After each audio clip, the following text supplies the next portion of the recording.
पकड़ के तूने चलना सिखाया था ना, दहलीज ऊंची है ये पार करा दे। बाबा मैं तेरी मलिका, टुकड़ा हूँ तेरे दिल का, एक बार फिर से दहलीज पार करा दे। मुड़ के ना देखो दिलबरो, दिलबरो, मुड़ के ना देखो दिलबरो, मुड़ के ना देखो दिलबरो, दिलबरो, मुड़ के ना देखो दिलबरो। हो दीदी, तू उद्या जाणार आहेस आणि तुझ्या आणि माझ्या काही गोड आठवणीचं अविस्मरणीय क्षण मी माझ्या शब्दामध्ये व्यक्त करते. तर आपल्या दोघींचं सकाळपासून उठल्यापासून ते रात्री झोपेपर्यंत मस्ती ड्रामा काय काय चालत असायचा. सो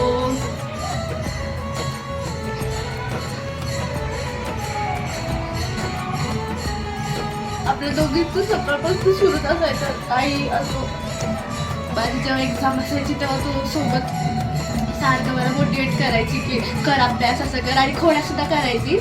आत्ताच रिसेंटली पण हे घडलंय नाही का, आत्ता माझी एक्झाम चालू होती आणि तुम्हाला सारखी डिस्टर्ब करायची. आणि याच्यामुळे आपल्या दोघींना पण ओरडा बसलाय मम्मीकडून. आणि रात्री झोपायच्या वेळेस पण आपण दोघी सारखी गप्पा मारत असायचो आणि मम्मी पण सारखी आपल्याला म्हणायची अगं झोपा गं, उद्या सकाळी लवकर उठायचंय. आपण दोघी सोबत पाणीपुरी खायला जातो, तुला पण खायची असायची पण तू माझं नाव सांगायची. आणखी फुल टाइम आपण दोघी मस्ती करायचं नाही का. आणि आपल्या दोघींना एक खूप जास्त वाईट सवय की आपण दोघी सिरियस मोमेंटवरती हसायचो आणि त्याच्यावरून आपण मम्मी खूप जास्त ओरडा द्यायची आपल्याला. तुझा मेकअप मी करून द्यायची आणि मला खूप जास्त आवडायचं तुझा मेकअप करायला. आणि लहानपणी पण आपण जेव्हा मस्ती करायचो खूप जास्त खोड्या करायची तू माझी. आणि मी जेव्हा एकदम लहान होते तेव्हा मम्मी मला सांगायची की तू सारखी कॉलेजमधनं किंवा स्कूलमधनं आलेली असायची तेव्हा तू माझ्याजवळ असायची, मला खेळवायची, मला कधी जेवण ठरवायची. आपण दोघी कुठे पण बाहेर जायचं असो किंवा काही असो आपण दोघी सोबत असायचो नाही का. आता तुला त्रास द्यायला पण मी नसणार आहे. माझे फ्रेंड लोक पण हे बोलतात की आता तुला करमणार, मी दाखवते की मला करमणार तुझ्याशिवाय, कारण की माझ्याकडे दादा आहे, दादा असं करेल, दादा तसं करेल. पण बहिणीची जी बॉन्ड असते ती वेगळीच असते. आणि आता तू नसणार आहे माझ्यासोबत आणि मग असं नाही की तू येणार नाही कधी, पण जसं आता तू दररोज दिसायची, दररोज माझ्यासोबत राहायची, दररोज माझ्यासोबत मस्ती करायची, आता तू फक्त टाइम टाइम येशील आणि टाइम टाइमच आपण सोबत राहू शकतो. तू जेव्हा हैदराबादला गेली, तुझं जेव्हा ऑफिस होतं तेव्हा ऑफर लेटर आलं होतं तुझं, तेव्हा सगळ्यात जास्त मला इमोशनल झालेली. मम्मी तरी त्या दिवशी रडली होती, पण मी ना आपली फिलिंग तशी दाबून होते की नाही तुला तू पाठवायचं तर मी नाही रडणार आहे. पण आता मी तुला सांगितलं होतं नाही का की मी रडणार नाही, तू आता जाणार आहे, मी अशी रडत नसते कोणासाठी. आय रिअली लव्ह यू आणि मी तुला खूप जास्त मिस करणार आहे. सो स्टे हॅपी अँड जास्त जिजूला त्रास देऊ नकोस आणि लव्ह यू. चकुली बेटा, तू 2-2.5 वर्षाची असताना आमच्या आयुष्यात आली आणि आमच्या आयुष्याची कधी अविभाज्य घटक झाली कळलंच नाही. तुझं ते रडणं, धडपडणं, मावशी म्हणून वरणं सगळं हवंसं वाटायला लागलं. जशी जशी तू मोठी होत गेलीस तशी वेगवेगळ्या गोष्टीत अचीव करत गेलीस, जसे की शाळेमध्ये पहिला नंबर, कोणत्याही स्पर्धेत भाग घेणं असो तिथे तू कधी तुझा पहिला नंबर सोडला नाही. आणि प्रत्येक गोष्टी तू जे काही केलं असेल तू तिथे कधी तुझा नंबर सोडला नाही आणि मला आणि काकाला नेहमीच प्राऊड फील करत गेलीस. तुझी पहिली जॉब हैदराबादला लागली, तू मला म्हणाली मावशी मला जाऊन देशील का ना, तर मी विचार अगोदर मला नकोच वाटत होतं, काका पण नाही म्हणत होते, पण मी विचार केला की नको, हीच वेळ आहे पक्कामध्ये भरारी घेण्याची, तर आपण हिला रोकायला नको, हिला जाऊ द्यायला पाहिजे. थोडंसं मन घट्ट केलं आणि तुला हो म्हणाले. काका नकोच म्हणत होते, मी काकावर चिडले की नको जाऊ द्या तिला, करू दे तिला काहीतरी. मग सगळी तयारी झाली, मन घट्ट करून आम्ही सगळे बसलेलो होतो. तुझ्या समोर दाखवत होतो की आम्हाला काही फील होत नाही, पण सगळ्याच्या मनामध्ये, कारण तू कधी सोडून आम्हाला राहिलीच नव्हती आणि आम्ही पण तुला सोडून कधी राहिलो नव्हतो. बॅग भरली माझ्या हाताने काका तुला सोबत आले हैदराबादला सोडायला. मी दादा चू रेल्वे स्टेशनला आलो. तिथपर्यंत कसा तरी धीर धरला होता. तुझ्याशी रेल्वेत बसली. आमच्या सगळ्यांच्या गंगा जमुना सुरू झाले व्हायला. घरी येईपर्यंत कसं तरी घरी पोहोचलो. कोणीच कोणासोबत बोलत नव्हतं, कारण दादाची लाडकी दिदी 6 महिन्यासाठी नाही, तू आणखी राहिली असती. पण तुझं लग्नाचं घरामध्ये बोलणं सुरू झालं, त्याच्यामुळे मी तुला परत बोललो 6 महिन्यांनी की नको इथं ये. उद्या तू आम्हाला सोडून तुझ्या सासरी जाणार आहेस. तुझ्या प्रेमळ स्वभावाने तू सासरच्याने आपलंच करशील याची मला खात्री आहे. आमचा जीव की प्राण असणाऱ्या, आमचा गर्व अभिमान असणाऱ्या आमच्या प्राणप्रिय लाडूला तुझ्या संसाररूपी जीवनासाठी भरभरून शुभेच्छा. आणि बेटा, आमचा आशीर्वाद कायम सुद्धा सोबत असेल. हैदराबादला ट्रेनिंगला जाताना ती 6 महिन्यासाठी तिथं मी सोडण्यासाठी गेलो. तिची व्यवस्था लावून दिल्यानंतर परत येताना गलगलून आले. माझी असं मला अनावर झाली. तेव्हा तिने लहान लेकरासारखी मला माझे डोळे पुसले आणि मला म्हणाले, काका काही काळजी करू नका,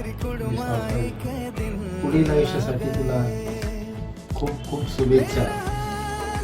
माझा आशीर्वाद काय तुझ्या पाठीशी राहील. हॅलो दीदी. मग आजचा दिवस माझ्यासाठी आनंदाचा आणि भावुक सुद्धा आहे, कारण की माझी दीदी एका नवीन प्रवासाला सुरुवात करते. तुला आठवते दीदी, आपण जेव्हा लहान होतो तेव्हा मी काही गोंधळ घातलं किंवा काही तोडलं फोडलं किंवा अभ्यास नाही केला तर त्याच्या जो मम्मीचा जो रौद्ररूप असायचा त्याच्यापासून वाचवणारी फक्त तू होती. मम्मी ओरडायला लागली की तू म्हणायची, जाऊ दे ना मावशी, लहान येतो, चुकून झाला असणार. नसती तर मम्मीची मला किती बोलणी खावा लागली असते हे आठवूनच मला खूप भीती वाटते. तू नेहमीच माझी ढाल बनून उभी राहिलीस. खायच्या बाबतीत तर तू जेनेसच होती. जेव्हा मला काही खायचं असलं, मला किंवा चिरूला, तर आम्ही तुला म्हणायचं की मम्मीला जाऊन सांग काहीतरी बनवायला. काही मंचुरियन करायचं असेल किंवा पावभाजी करायची असेल तर तू लगेच जाऊन म्हणायची, कारण की तुझी शिफारस मम्मीच्या समोर चालायची. कारण की मम्मीला माहिती होतं की तू जास्त तर काही डिमांड करत नाही, पण जेवढं केलं तेवढं मम्मी तयार होऊन जायची लगेच. आता तू चाललीस आहे तर माझ्या मनात येत आहे की आता मम्मीच्या जो रौद्ररूप आहे त्याच्यापासून वाचवणारं मला कोण, आणि जे स्पेशल मेन्यू असायचा तर मम्मीला सेटिंग लावून देणारं कोण. चिजू, मी तुम्हाला एक सिक्रेट सांगतो, जेवढी ती लाडावलेली आहे तेवढीच ती प्रेमळ सुद्धा आहे. तुम्हाला फक्त एकच विनंती करतो की तिने तिची काळजी घ्या आणि तिने कधीच जर काही गडबड केली तर तिला सांभाळून सुद्धा घ्या. आणि तुझ्या पुढच्या वाटचालीसाठी माझा आशीर्वाद तुझ्या सोबत आहे. अब रोना धोना बहुत हो गया, अब आते हैं मेन मुद्दे पे. तो दीदी तुला काहीतरी सांगायचं तर मेन मुद्दा हा आहे की जाताना प्लीज सांगू का मम्मीला की माझ्या लहान बहीण भावाची थोडीशी तरी दया करा आणि त्यांना काहीतरी चांगले पदार्थ खावा. कारण की जेव्हा तू हैदराबादला होती तेव्हा आम्ही खूप जास्त कॉम्प्रोमाइज केले खाण्याच्या बाबतीमध्ये, तर आमच्याकडून आता हे कॉम्प्रोमाइज होणार आहे. तर प्लीज तेवढं सांगून जा. आणि अजून एक मला तुला सांगायचं आहे की प्लीज तुझ्या गोष्टी ज्या आहेत ते जरा नीट ठेव आणि स्पेशली तुझा चष्मा आणि तुझा फोन नीट ठेव. कारण की इथे होते तेव्हा मी ते दोघं सांभाळायची आणि तिथे नसणार आहे मी, तर त्या दोघी गोष्टी तू ते सगळ्यात जास्त विसरते, तर त्या गोष्टी सांभाळून ठेव. And it seems that I am really rude, but yes, I care for you and I will always be there for you and I love you. Stay happy.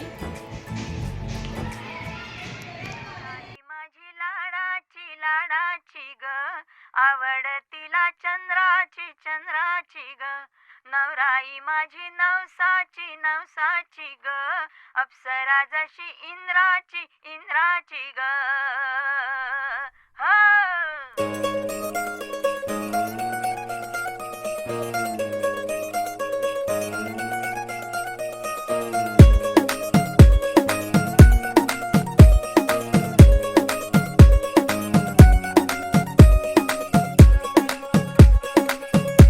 नवराई माझी लाडाची ग, आवड हिला चंद्राची नवसाची ग नवराई माझी नवसाची नवसाची ग अप्सरा जशी इंद्राची इंद्राची ग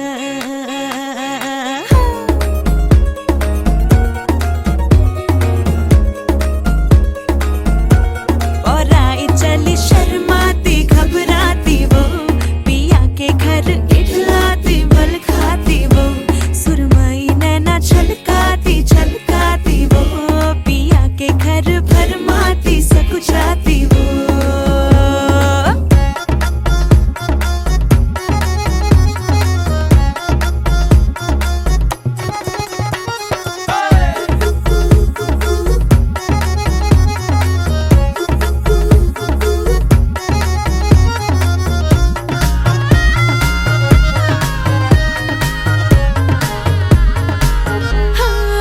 चुनर में इसकी